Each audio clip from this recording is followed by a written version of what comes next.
Greetings, welcome to Cooking with Squirrel. If you're new here, I'm the Squirrel. I'm back after a little bit of a hiatus. I have a recipe here for a friend of mine named Marvin. He loves pineapple. So he also loves wings. We had some really good wings together one day and I kind of smashed those two ideas together, and here we are. I have a pineapple caramel wing sauce.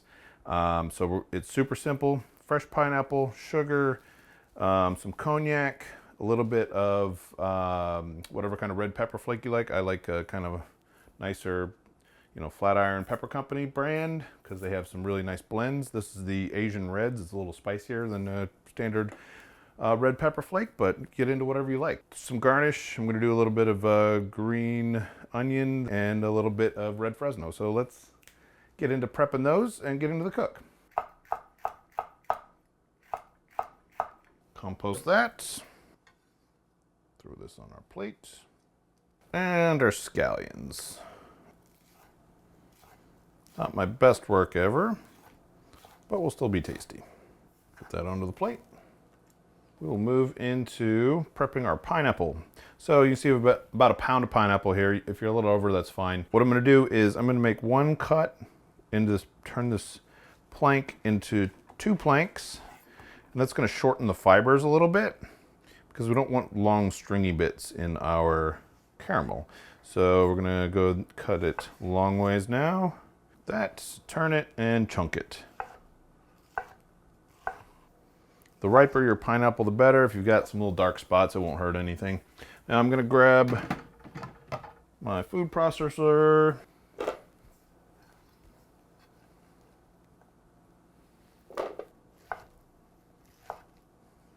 Oh, I have new lighting. Let me know if you can tell the difference at all. And if you can, do you like it better than my old lighting? All right, I also forgot to mention that I'm shooting this on St. Patrick's Day. So I have a lovely Irish whiskey here and I'm wearing a green shirt. So, sláinte. Excellent. Gotta go on with our lid. What in the... Oh. Ignore me.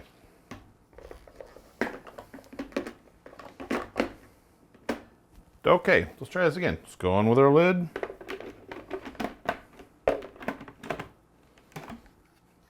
Plunger in. Now we're going to pulse this. We don't want to puree this. We want to still have particles left, but we want it to be pretty small so that they'll be able to stick to the chicken wings. If they're too big, they'll want to fall off. They will want to fall off anyway, but the bigger they are, the worse that is.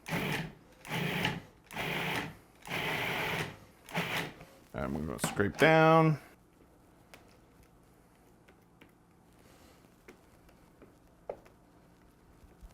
Okay,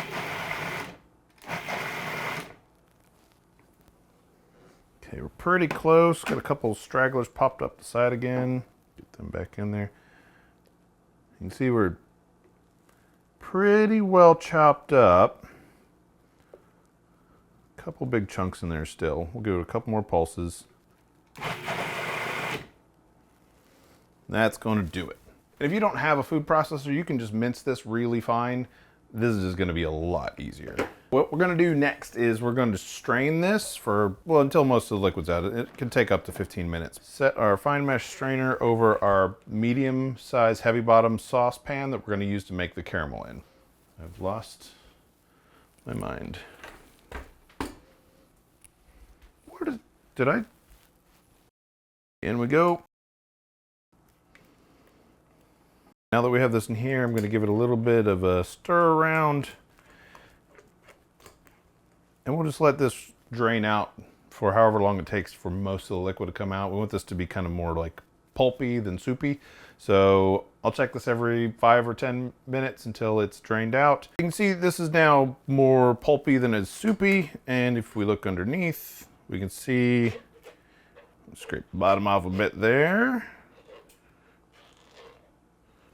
You can see we've got quite a bit of liquid in here. So I'm going to set this aside and we'll start making our caramel. We're going to go in with 2 cups of sugar and we'll go right into our pan. Stir that in until all the sugar is wet. So this is a wet caramel with the modification of the wet is not coming from water, it's coming from pineapple juice. Pretty well incorporated there. Let's get the heat on. Start this kind of hot to bring it up to a boil quickly. So we'll go kind of high to medium high. And the difference between this caramel and regular caramels is we're gonna have to stir this a lot because the pineapple juice makes it foam a ton, which you're gonna see in a little bit. We need to stir it to keep that foam down or it will completely overboil and that'll be a giant mess. Whereas normal caramels, you don't really want to stir that much because you might cause crystallization. That's not going to be an issue here. This is going to take quite a while. We need to cook all the liquid out of this before this will start to caramelize, so you just have to be a little patient with it. The hotter you go, the faster it'll go, but also the more danger you have of burning it. Adjust as necessary for your level of comfort. Now here you see how much foaming we're getting. This is where we really need to turn it down, keep stirring, and it's just going to take a while to cook out. Just don't let it boil over. You'll be very unhappy. And this will need pretty much constant stirring. So make sure you keep scraping down the sides so that you don't get a bunch of goop up on the sides. Well, side note, anything to do with candy, this is basically like napalm at this point. This is going to stick to you if it gets on you, and it's going to burn badly. So make sure you're very careful not to get any of this on you. And make sure that you wear shoes, because I've gotten a droplet of this on the top of my foot before and it adheres immediately and is excruciating, and it's very easy to do if you're not wearing shoes. All right, you can see here we're just starting to finally get some color change. That means we're actually starting to caramelize the sugars. It's not quite as bubbly as it was, which means most of the water's cooked out. So we'll just keep going here until we get it as dark as we want it. You can see we're definitely starting to get some color change now. And this is going to be, the color that you go to is kind of your own preference. The darker it is, the more bitter caramel notes you're going to get. So you just kind of have to determine where your flavor profile is at. I'm going to go kind of dark on this one, I think. Last one I did was kind of a light caramel. I'm going to do this one a little darker just for fun. See how I like it on the darker side of things. Now, this is where you have to be careful not to go too far. If you go too far, then it'll taste burnt. We don't want that. All right, I'm going to turn the heat off while I put the pineapple in. I think I'm happy with this color. Yeah. When you put more liquid in, it's going to bubble up really quite a lot. So I'm going to, like I said, I'm going to turn the heat off. Let it calm down a little bit. Now this might seize up a touch, but it'll boil out and it'll be fine. Make sure you don't splatter when you drop this in. We're going to go in carefully. You can already hear that sizzling and whatever our drippings were from our drain pan. Now we'll give this a stir in.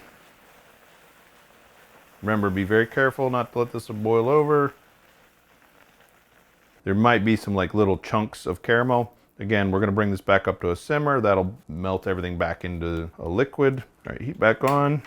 We do want to cook the pineapple and basically candy the pineapple into this a little bit. Also, this needs to be thick enough that it'll stick to our chicken wings or whatever else you want to put it on. It's also going to be great on any kind of pork dish, specifically like ribs would be really great, or country style ribs. I'm going to grab my next items, which are 2 ounces of cognac of your choice. You could also do bourbon, 2 teaspoons of red pepper flake of your choice, and 2 teaspoons of salt. That salt's really important to balance all this out. Oh, I'm also going to heat up some wings. These are just some leftovers from delivery. You could of course make your own, smoke them, any way you want to make your wings will work. So you can see we're kind of back to that stage where we're getting real foamy again. That's because we've added all that water back in there. So we need to cook some of that out. Now at this point, our caramel's not going to get any darker. We're just looking for texture. We've thickened back up a little bit. We are going to go in with our pepper flakes and our salt and with our cognac. This is going to bubble up quite a lot again with cognac. So we will stir and pour in. And we're going to want to cook most of that alcohol out. We just want the flavor of the cognac. We don't want it to have the bite of alcohol in it. And you'll be able to tell that with your nose. So just keep your nose on it. And then you'll know when most of the alcohol is cooked out because it'll stop having that kind of bite in your nose. You can see the bubbling has changed. So most of the alcohol is gone. I can still smell cognac, but I don't get the alcohol bite. So now is when we want to start messing around with pulling a little of this out. And you can see we have a little bits of pineapple in there still. So I'm going to pull a little bit of this out, let it cool off, and see where we're at. We want it to be sticky but not gloppy. And remember, when you're testing this, This has moved on, so you have to, it's a little bit of a balancing act there.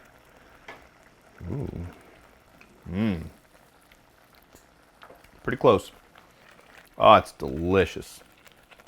Do another taster. Look how pretty that is.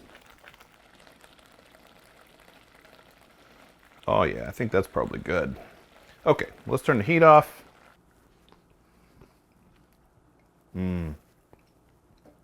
Oh man, that's good. Salty, sweet, tangy, really deep flavors. The cognac really helps with the kind of draw out some of the other flavors in the other ingredients. One thing I didn't mention is you can adjust the spice level in this for sure. 2 teaspoons is on the lighter side. The guy I made this for it doesn't like super spicy stuff, so I kind of set it for him. For me, I could probably at least double the spice level, but I'm also kind of a spice head. Throw some wings in a bowl. Get some sauce on the wings.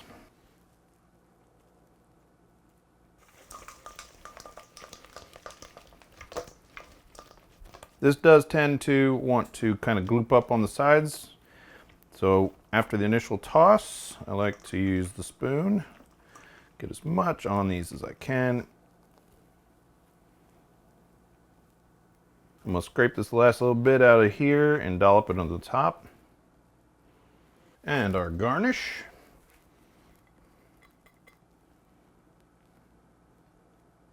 Red fresnos.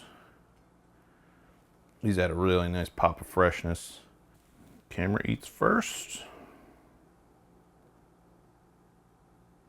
Okay, let's get these in our face hole. Ooh.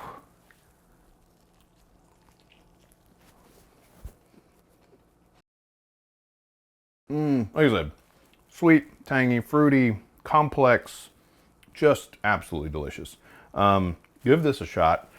Try it out. Let me know if you liked it. Tag me on Instagram, Cooking with Squirrel, same as it is here.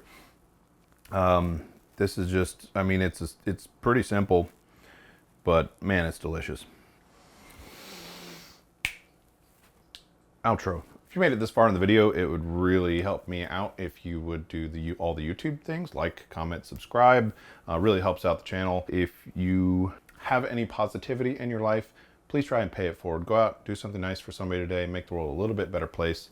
And thanks for stopping by. If you'd like to check out another one of my videos, you can check out one up here. And then if you're interested in the food and philanthropy videos, which is why I started the channel, you can find a playlist of them down here.